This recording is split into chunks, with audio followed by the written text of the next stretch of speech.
کہ میں عبداللہ بن مسعود رضی اللہ عنہ سے زیادہ نبی کریم صلی اللہ علیہ وسلم کے مشابہ کسی کو نہیں دیکھتا. آپ کے جو ہدی ہے، ہدی کہتے ہیں رہنمائی یا آپ وسلم کی جو ارشادات ان کے اوپر عمل کرنا، اور اسی طرح آپ کی جو ظاہری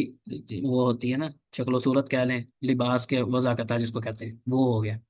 اس اعتبار سے نبی کریم صلی اللہ علیہ وسلم کی بہت زیادہ مشابہت ہے. شکل و صورت کے اعتبار سے نہیں، یعنی آپ وسلم کے اٹھنے بیٹھنے کا انداز، گفتگو کا انداز، چلنے کا انداز، اور جو دیگر معاملات آپ وسلم کے تھے وہ بہت زیادہ آپ کے یہ قریب تھے. اس کے بعد ہم آتے ہیں ان کی مختلف ڈیوٹیاں بھی سیدنا عمر بن خطاب نے ان کوفہ میں ان کو والی بنا کے، گورنر بنا کے بھیجا وہاں پہ لوگوں کو دین سکھانے کے لیے، نہیں ایز عالم وہاں پہ. اور بعث عمار امیرن، اسی طرح عمار نے امیر بنا کے بھیجا. اور انہما من النجبا، نجبا کہتے ہیں جو چنیدہ لوگ ہوتے ہیں نا، جن کو خاص خاص جو لوگ ہوتے ہیں، من اصحاب محمد فاقتدوا بہما، کہ ان کی دونوں کی پیروی کرنا ضروری ہے. یہ ان کا حکم تھا عمر بن خطاب رضی اللہ عنہ کا، کہ یہ بہت زیادہ منتخب جو لوگ ہیں نا ان میں سے ایک ہیں عمار بن یاسر، اور اسی طرح یہ عبداللہ بن مسعود رضی اللہ عنہ. اسی طرح سیدنا عثمان نے بھی ان کو کوفہ کا گورنر کہہ لیں یا والی بنایا. اس کے بعد ان کو معزول کر لیا، اور اس کے بعد یہ ان کو مدینہ واپس جانے کا حکم دیا. اور یہ 32 ہجری میں فوت ہوئے. اور یہ جو بقیع المرکز جو قبرستان ہے مدینہ کا سب سے مشہور قبرستان، جس میں ہزاروں صحابہ مدفون ہیں، انہی میں ان کی بھی وہاں پہ تدفین ہوئی. اور ان کی جو عمر تھی وہ تقریباً 70 کے کچھ لگ بھگ تھی. آخر میں جو ہم پڑھ رہے ہیں وہ عبداللہ بن عباس رضی اللہ تعالیٰ عنہ. تو یہ بھی رسول اللہ علیہ وسلم کے چچا زاد بھائی تھے، جیسے سیدنا علی تھے اسی طرح سیدنا عباس جو تھے نا، ان کے بیٹے عبداللہ بن عباس رضی اللہ تعالیٰ عن رسول اللہ صلی اللہ علیہ وسلم. ٹھیک ہے. تو ولیدہ قبل الحجرت بثلاث سنین، یہ ہجرت سے 3 سال پہلے پیدا ہوا. تو ہجرت آپ وسلم نے 13 سال مکہ میں گزارے نا، تو سمجھے 10 سال نبوت ملے کو ہو گئے، تو اس کے بعد یہ پیدا ہوئے. لازم النبی ہے صلی اللہ علیہ وسلم لأنہ ابن عمی ہی، تو یہ بھی نبی کے وسلم کے ساتھ بہت زیادہ ان کو وقت گزارنے کا موقع ملا. عمر تو ظاہر بات ہے کم ہی تھی. جب یہ رسول اللہ علیہ وسلم کی وفات ہوئی ہے تو ان کی عمر تقریباً 13 یا 14 سال تھی. تو اندازہ لگا رہے کہ اتنی عمر ہوگی، لیکن اس کے باوجود انہوں نے بہت زیادہ ٹائم رسول اللہ علیہ وسلم کے ساتھ گزارا، اور اس کا پھر اللہ تعالیٰ نے ان کو جو ہے وہ آ، اس کے ہمیں آثار بعد میں ملے. وخالت میمونہ تحت النبی صلی اللہ علیہ وسلم، ان کی جو والدہ ان کی جو خالہ تھی میمونہ رضی اللہ تعالیٰ عنہ، وہ نبی کریم صلی اللہ علیہ وسلم کی وائف تھی، امہات المومنین میں شامل تھی. ٹھیک ہے. اور رسول اللہ صلی اللہ علیہ وسلم نے ان کو اپنے سینہ مبارک کے ساتھ لگایا اور ان کے لیے دعا کی، اللہم علمہ الحکمہ، اور فی روایت الکتاب، ایک روایت میں حکمت کے الفاظ ہیں، ایک میں کتاب کے الفاظ ہیں. اور اس طرح آپ نے فرمایا وقال له حين وضع له وضوءه، جب انہوں نے ایک دفعہ رسول مکرم صلی اللہ علیہ وسلم کے، یہ رات کے ٹائم نا آپ وسلم کے ساتھ تھے، تو آپ اٹھے نماز کے لیے، تو آپ نے ان کو وضو کا پانی دیا، تو آپ وسلم نے فرمایا اللہم فقہہ فی الدین، یا اللہ اس کو دین کے اندر فقاہت عطا فرما دے. تو یہ دعا اللہ تعالیٰ نے قبول کی، اور اس دعا کی برکت سے ان کو امت کا عالم کہا جاتا ہے، حبر الامہ، جو امت کے بڑے علماء ان میں سے ان کا شمار ہوتا ہے، فی نشر تفسیر والفقہ، فقہ اور تفسیر کے اندر. تو اللہ تعالیٰ نے ان کو علم حاصل کرنے کی بہت زیادہ حرص عطا کی تھی، اور ان کا جو رتبہ تھا وہ اہل علم کے اندر بھی بڑا تھا. اندازہ کریں کہ یہ 13 سال کی عمر میں جب رسول اللہ صلی اللہ علیہ وسلم فوت ہوئے، تب ان کی عمر کتنی تھی؟ 13 سال. تو اس طرح کے بچے کی کیا، عام طور پہ بچہ ہی ہوتا ہے، لیکن مقام کیا تھا کہ عمر بن خطاب رضی اللہ تعالیٰ عنہ جیسا بڑا عالم صحابہ کے اندر، امیر المومنین عمر بن خطاب یدعو الی مجالسی، اپنی مجالس کے اندر ان کو بلایا کرتے تھے. وہ بھی ایک تو یہ مطلب تھا کہ ظاہری بات ہے کہ نبی قسم کے خاندان سے ان کا تعلق ہے، اس کا تو اکرام سارے صحابہ کرتے تھے اہل بیت کا، لیکن علم کی وجہ سے ان کا مقام کیا تھا کہ عمر بن خطاب رضی اللہ تعالیٰ عنہ جیسا بندہ بھی ان کو بلاتا تھا. تو وہ فقال المہاجرون، جو مہاجر تھے، یاری بات ہے انہوں نے ہجرت کی تھی، رسول اللہ، ان کا مقام اپنا ہے قرآن پاک کے اندر سابقون الاولون میں. تو وہ کہتے تھے کہ ہمارے بچوں کو کیوں نہیں آپ بلاتے؟ تو پھر ایک دفعہ ان کا مقام ظاہر کرنے کے لیے نا انہوں نے کہا کہ یہ بہت زیادہ سوال کرنے میں کا دل کا پاکیزہ بندہ ہے اور انتہائی سمجھدار ہے، اس وجہ سے میں اس کو بلاتا ہوں. تو ایک دفعہ ان کو بلا کے لوگوں کو دکھانے کے لیے کہ تاکہ ان کو پتہ چلے کہ میں کیوں اس کو بلاتا ہوں، تو انہوں نے پوچھا کہ ما تقولون فی قول اللہ تعالی اذا جاء نصر اللہ والفتح. ابھی انہوں نے ظاہری معنی بیان کیا جو ہم سب کو پتہ ہے، کہ اللہ تعالیٰ نے رسول اللہ کو کہا کہ جب فتح ہو جائے تو آپ جو ہے نا وہ اللہ کی حمد اور استغفار کریں. تو عمر رضی اللہ تعالیٰ عنہ نے ابن عباس سے کہا کہ تم کیا کہتے ہو اس کے بارے میں؟ تو انہوں نے کہا کہ لا قال فما تقول